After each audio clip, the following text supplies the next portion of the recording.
What are the best ways to reuse mixed hair dye? In this video, we will explore the best ways to reuse mixed hair dye so you can get the most out of your product and reduce waste. Keep in mind, mixed hair dye has a limited shelf life, so be sure to use it within a day or two. Can you use mixed hair dye on fabric? Yes, mixed hair dye can be an excellent way to dye fabric. To do this, simply follow these steps. 1. Dampen the fabric you want to dye. 2. Apply the mixed hair dye evenly onto the fabric. 3. Wrap the fabric in plastic wrap and let it sit for a few hours. 4.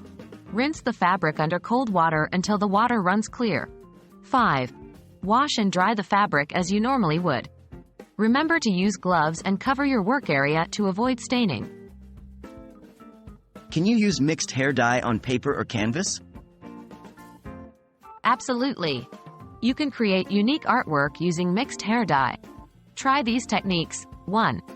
Dip dye method. Dip the edges of your paper or canvas into the mixed hair dye. 2. Brush application. Use a paintbrush to apply the mixed hair dye onto your paper or canvas. 3. Splatter technique. Flick the hair dye onto the surface to create a splattered effect.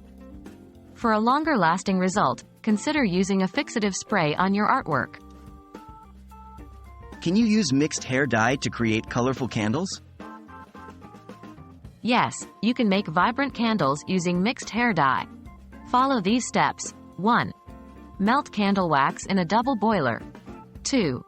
Add the mixed hair dye to the melted wax and stir well. 3. Pour the colored wax into a candle mold or container with a wick. 4. Allow the candle to cool and harden before use. Keep in mind that these candles are for decorative purposes only, as the hair dye may produce fumes when burned. There are many creative ways to reuse mixed hair dye and prevent waste. From dyeing fabric to creating artwork or candles, you can give your leftover hair dye a new purpose. Don't forget to use gloves and protect surfaces when working with hair dye to avoid staining. Happy crafting!